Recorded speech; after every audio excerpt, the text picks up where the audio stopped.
ज्यामिति रे आज आमर पढ़िबार विषय हेउछि वृत्त। एही अध्याय रे आमे वृत्त संबंधी केतेक साधारण धारणा, वृत्तर व्यास, व्यासार्ध एवं ज्या, वृत्तर अंतर्देश और बहिर्देश विषय रे जानिबा। प्रथमे आमे वृत्त संबंधी केतेक साधारण धारणा विषय रे आलोचना करिबा। एठारे चित्र रे एस एक वृत्त अटे, ओ एहार केंद्र अटे एवं वृत्त उपरिस्थ तीनोटी बिंदु अटंती ए, बी एवं सी। वृत्तर संज्ञा हेउछि गोटिए समतल रे अवस्थित कौनसी एक दत्त बिंदु ठारू एक निर्दिष्ट दूरतारे थिबा समस्त बिंदुर सेट को वृत्त कुहाଯାଏ। एठारे ओ हेउछि समतल उपरिस्थ एक बिंदु। ओ ठारू आर एकक दूरतारे समस्त बिंदु अवस्थित एवं एही बिंदु गुड़िकर सेट को आमे वृत्त बोली कहि परिबा। एठारे आमे देखिबा जे वृत्तर केंद्र बिंदु हेउछि ओ एवं एठारू आर दूरतारे अवस्थित ए, बी, सी परी जेते गुड़िए बिंदु रही अछि सेगुड़िकर सेट को आमे वृत्त बोली कहि परिबा। वर्तमान आमे वृत्तर केंद्र ओ यार व्यासार्ध विषय रे आलोचना करिबा। सेही चित्र रे एस वृत्त उपरिस्थ जेकोनोसी बिंदु ओ ठारू आर दूरतारे रही अछि। उदाहरण स्वरूप ओ ठारू बी रो दूरता जेतिकी ओ ठारू सी रो दूरता मध्य सेतिकी एवं ओ ठारू ए रो दूरता मध्य सेतिकी अटे एवं एही दूरताटी आर एकक अटे। अर्थात O A equal to O B equal to O C is equal to R अटे। एठारे ओ को आमे वृत्तर केंद्र बोली कहि परिबा एवं एही आर एकक दूरता को आमे व्यासार्ध बोली कहि परिबा। अर्थात ओ सी किंबा ओ बी किंबा ओ ए वृत्तर व्यासार्ध अटंती। केवल वृत्तर व्यासार्ध को नहीं वृत्तटी संपूर्ण रूपे अंकन करिहेब। अर्थात आमको जदि केवल वृत्तर व्यासार्ध संबंधी धारणा अछि तेबे आमे कौनसी एक केंद्र बिंदु नहीं वृत्त को आराम रे अंकन करि परिबा। वृत्तर व्यासार्ध एक धनात्मक वास्तव संख्या अटे एवं व्यासार्ध एक रेखाखंड अटे। एटारे आमे देखि परिबा जे ओसी किंबा ओबी प्रत्येक एक रेखाखंड अटे।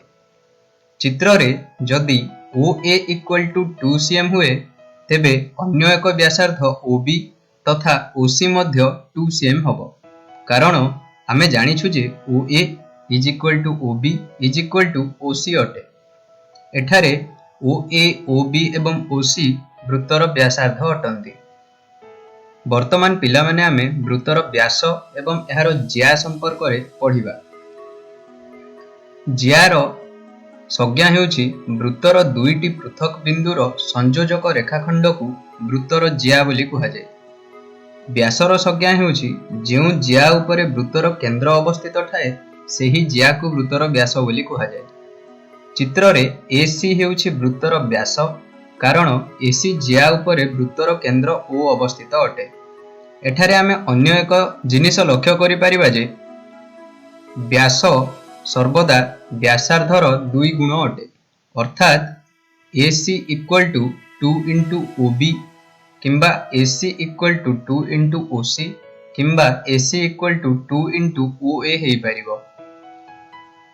वर्तमान आमे वृत्तर अंतर्देश और बहिर्देश संपर्क रे आलोचना करिबा। एही चित्र रे आमे वृत्तर अंतर्देश एवं बहिर्देश विषय रे किछि धारणा पाई परिबा।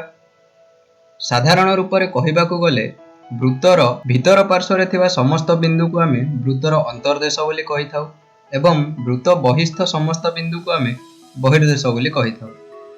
अंतर्देशर संज्ञा हेउछि केंद्ररू वृत्त उपरिस्थ जेउ सबु बिंदु र दूरता व्यासार्ध ठारू क्षुद्रतर अटे सेगुडी को अंतस्थ बिंदु बोली कुहाଯାଏ एवं अंतस्थ बिंदुर समाहार को अंतर्देश बोली कुहाଯାए। सही परि भाबरे पिले प्रथमे आमे जानिबा बहिस्थ बिंदु कोन। केंद्ररू वृत्त उपरिस्थ जेउ सबु बिंदुर दूरता व्यासार्ध ठारू बृहत्तर हुए सेगुडी को बहिस्थ बिंदु बोली कुहाଯାଏ एवं बहिस्थ बिंदुर समाहार को वृत्तर बहिर्देश बोली कहिथाउ। एही विषय रे आमे वृत्त संबंधी केतेक मौलिक धारणा पाइले एवं वृत्तर व्यास, व्यासार्ध एवं ज्या संपर्क रे आमे किछि शिखिले तथा वृत्तर अंतर्देश कोण और बहिर्देश कोण ताहा संपर्क रे आलोचना कले। ପରବର୍ତ୍ତୀ ଅଧ୍ୟାୟରେ ଆମେ ବୃତ୍ତର ଜ୍ୟା ସମ୍ପର୍କିତ କେତେକ ଗୁରୁତ୍ୱପୂର୍ଣ୍ଣ ଉପପାଦ୍ୟ ସମ୍ପର୍କରେ ଆଲୋଚନା କରିବା।